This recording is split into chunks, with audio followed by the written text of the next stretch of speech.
Have you ever found yourself trapped in a prison of your own making with seemingly no way out? I deferred my acting dreams to support my husband through law school. By day, I sold colors to fashion designers. By night, I typed legal documents in a Wall Street dungeon. How did I survive?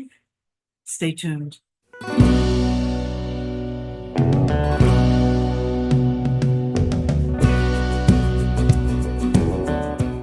Color direction is seasonal. So during the slow times, I temp as a word processor. Oh, if you don't know about color direction or color forecasting, I did a couple of other videos explaining what that is. So you can check those out if you want. So after working at color direction from 10 to 3, I'd head downtown to work from 4 to midnight in the bowels of Wall Street. Like a salmon swimming upstream, I made my way from the subway through the teeming masses, leaving for the day to the belly of the mammoth building at 30 Wall. The law firm I temp for has a small office in the basement, which is more like a dungeon. It has a dozen or so word processing stations. The place is dark, dank, filthy. The windows are covered in black soot. There's nothing but darkness when I peer through them. I keep my head down and type. I type gigantic 50-page legal documents. I don't understand one word. When I'm finished, I can't tell you anything about what I spent hours typing. Myra, the woman in charge of the temps, is a doppelganger for Divine from a John Waters movie. She's an oversized, bleached blonde with blue shimmering eyeshadow, bloodshot eyes rimmed in thick black eyeliner, clumped black mascara, and scarlet red lipstick smeared on her teeth. Myra wears baby doll dresses, making her appear to be some strange, overgrown, nocturnal, possessed child. She reminds me of Betty Davis in Whatever Happened to Baby Jane. During my 15-minute breaks, Myra gives me acting advice. You want to make it in the industry? You need a character. A character? Yeah. Yeah, my husband's an actor. His character is a regular New York blue-collar guy. So, when they need a regular New York blue-collar guy, they call my husband. So, what's your character? I'm completely stumped. How about a regular white girl supporting her husband through law school? Yeah, no, nobody cares about that.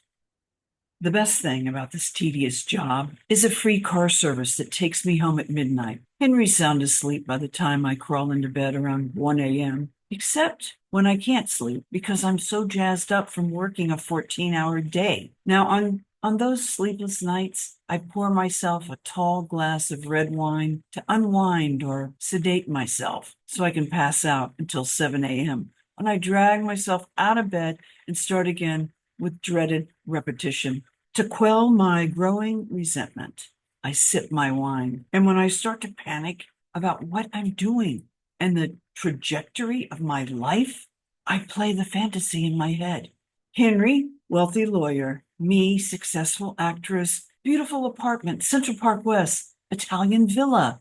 Rinse and repeat as needed. Time passes slowly in the hollowed halls of the word processing pit on Wall Street and the congested, steaming streets of the Garment Center. I find myself becoming angrier and angrier.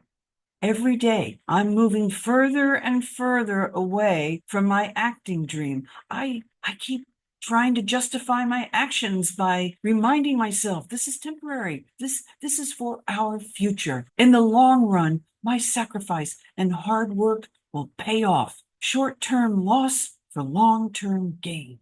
I barely see Henry. And when I do, I resent him. I can't stand him sitting like a lump for hours in his grandmother's wingback chair with his head buried in one of those enormous law books. I try to keep my head down and keep moving forward, but the small, still voice inside nags. What are you doing? Wasting time. Your acting career is non-existent. You pound the pavements daily for color direction, but not for auditions. Henry loves to remind you, You're way too old to be an actress. Prove him wrong.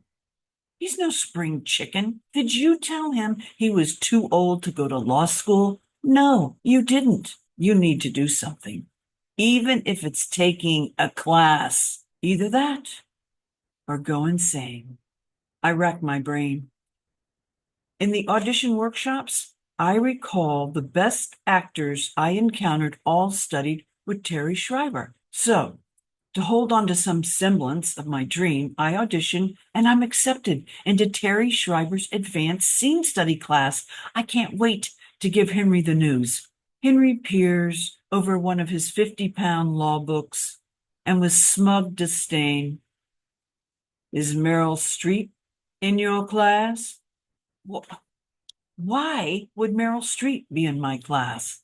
Well, you said advanced. He smirked before returning to his enormous book. I ought to hit him over the head with that book. He's so mean. Like when we were walking up Broadway and ran into a mutual actress friend who mentioned she wasn't working. After we left, Henry said, "Jill, if she can't get work and she's gorgeous, you're wasting your time." I ignore his snarky comments like I always do because I'm an adult child of alcoholics. I'm codependent. I was raised by an authoritarian colonel father who didn't allow me to speak. So when Henry says something hurtful, I shut down, burrow deep inside. I'm shrinking smaller and smaller. In the tarot, the 8 of Swords represents the times in your life when it seems like there's no way out. You're trapped, bound, stuck. But there's always a way out.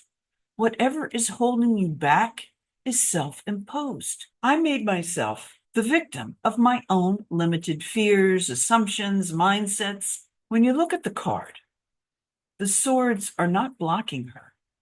The wrappings around her are loose. The still, small voice whispers, "Step forward. Open your mind to a new perspective." Or stay stuck and miserable. Your choice. Sacrificing your dreams to support others while neglecting yourself takes an emotional toll. If you find yourself a prisoner of your own making, I want to encourage you that no matter what, trust yourself. Listen to your intuition. Take the next right step. The path will be revealed one step at a time. We all find ourselves in places we know aren't right for us, but it's up to us to change it.